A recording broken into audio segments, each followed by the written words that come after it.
जानते परमेश्वर की मर्जी को समझना ये आसान काम नहीं है।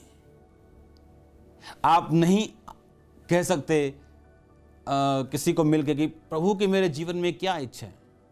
वो आपको बता सकता है लेकिन एक सर्टेन लेवल तक, उसके आगे नहीं। आप परमेश्वर की मर्जी को समझते हैं उसके पार्टनर बन के। यहां पर जब परमेश्वर ने फिरौन की सारी सेना को लाल समुद्र में डाला और तब मूसा, उसकी बहन सब गीत गा रहे थे कि घोड़ों समेत सवारों को उसने समुद्र में पटक दिया है, क्योंकि वो महाप्रतापी ठहरा है, वो मेरा बल, मेरे भजन का विषय। ये गीत गा रहे थे और गीत गाते गाते मूसा कहता है मैं उसके लिए निवास स्थान बनाऊंगा। जब आप वर्शिप करते हैं, परमेश्वर अपने प्लान को आपकी लाइफ पर जाहिर करते हैं। बड़ा क्रूशियल टाइम होता है जब आप वर्शिप करते हैं। लोग वर्शिप कर रहे हैं, अच्छा वर्शिप चल रही है, अच्छा आए नहीं अभी, चलो कोई बात, बाद में देखते हैं, डाटा ना खत्म हो जाए। डाटा खत्म करने के चक्कर में आपने स्पिरिचुअल माहौल फिनिश कर दिया। यहां पर मूसा वर्शिप कर रहे हैं, वर्शिप कर रहा है, यहोवा तुम महाप्रतापी ठहरा, तू मेरा बल है, मेरे भजन गाने का विषय। घोड़ों समेत तूने लाल समुद्र में उसकी सेना को डाल दिया है, तू महाप्रतापी ठहरा है, मैं उसके लिए एक निवास स्थान बनाऊंगा। खुद ही प्रोफेसी कर रहे हैं, क्योंकि जब आप पार्टनर बनते हैं खुदावंद के, आप उसकी वर्शिप करते हैं। वर्शिप करने के लिए आपको गाने आने हों ये जरूरी नहीं, वर्शिप करने के लिए आपके पास ढोलकियां तमगे हों आप जरूरी नहीं। आप एक समय में अगर आप अकेले हैं तो आपको इन साजों की जरूरत नहीं। चर्च में हमें सब साज चाहिए, बाइबल कहती अच्छी तरह से बगा बजा कर उसकी महिमा करो। लेकिन अब हम अकेले हैं, छत पे हैं, आप वर्शिप कर रहे, पिता तुम महान है, मैं थैंक यू करता हूं तेरा, थैंक यू जीसस, तू सर्वशक्तिमान है परमेश्वर, तेरी आत्मा के लिए। हाँ, वर्शिप करना। और जैसे आप, अगर आप पार्टनरशिप में हैं, अगर आपका पार्टनर पैसा नहीं, अगर आपका पार्टनर व्यभिचार नहीं, अगर आपका पार्टनर चोरी नहीं, अगर आपका पार्टनर आपका शरीर नहीं, दुनिया नहीं, और अब आप पार्टनरशिप में खुदावंद के साथ है, जब आप परमेश्वर की वर्शिप कर रहे हैं या उसके साथ समय बिता रहे हैं, वो अपने प्लान को आप पे जाहिर करते हैं कि तू मेरे लिए भवन बनाएगा, मेरे लिए निवास स्थान। और वो कह रहा है कि मैं तेरे लिए निवास स्थान बनाऊंगा। होली स्पिरिट उसके अंदर से बोल रहा है कि मूसा कह रहा है कि मैं तेरे लिए एक निवास स्थान बनाऊंगा। आप समझ रहे हैं मेरी बात को? क्यों? क्योंकि मूसा परमेश्वर के साथ पार्टनरशिप में है, लोगों को छुड़ा रहा है, खुदावंद ने उसको पार्टनरशिप में भेजा। लोग ब्लेस्ड हैं जो मूसा की बात को सुन रहे हैं। और अब वो कह रहा है, जब वो गीत गा रहे हैं तो वो कह रहा है कि मैं तेरे लिए एक निवास। अब परमेश्वर थोड़ी कह रहा है उसको तुम मेरे लिए निवास। वो जब आप वर्शिप करते हैं, मैं एक समय एक लड़के से बात कर रहा था, उसने कहा कि 2010 में, 9 में, 11 में जब वर्शिप करने के दौरान आप प्रोफेसीज करते थे, एक प्रोफेसी को मैंने अपनी लाइफ में पूरा होते देखा है।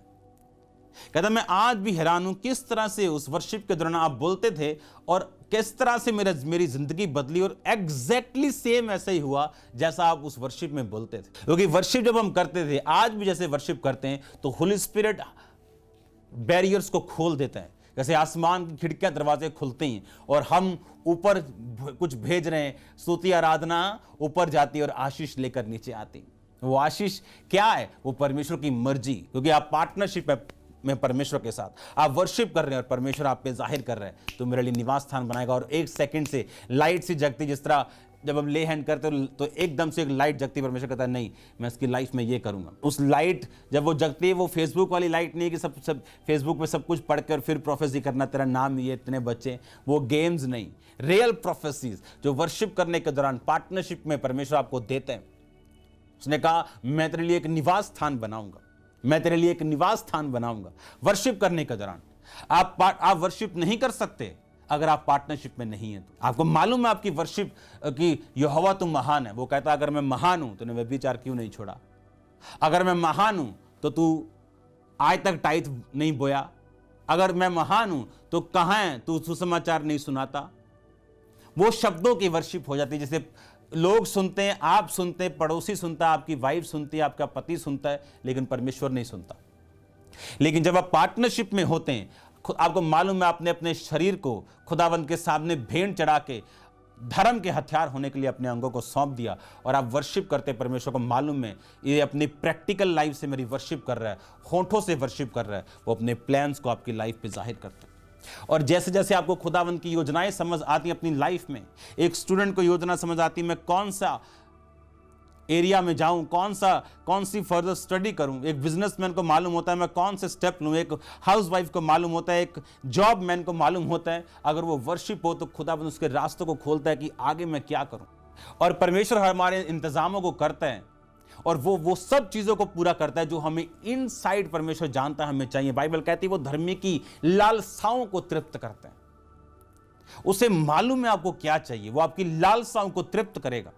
लेकिन अगर आप प्रैक्टिकली उसके साथ पार्टनरशिप में नहीं है तो वो एक इच्छा होगी, एक विश होगी, और आपका परमेश्वर जीनी नहीं है जो आपकी विश को पूरा करे। वो आपका बाप है जो चाहता आप उसके बताए रास्तों पे चले और वो आपको वो सब कुछ दे जो आपको चाहिए। आप विश मांगने वाले क्रिश्चियन मत बनो, पार्टनरशिप वाले क्रिश्चियन बनो। अब वो खुदावंद के साथ खड़े रहना है, अब वो खुदावंद की बात को सुनना है, अपने शरीरों को परमेश्वर के सामने सौंपना है उसके काम करने के लिए, तो आप पार्टनरशिप में हैं और वो आपका रास्ता अलग करेगा, आपको लेके जाएगा और उन योजनाओं को आपकी लाइफ में पूरा करेगा जो परमेश्वर ने आपके लिए रखी।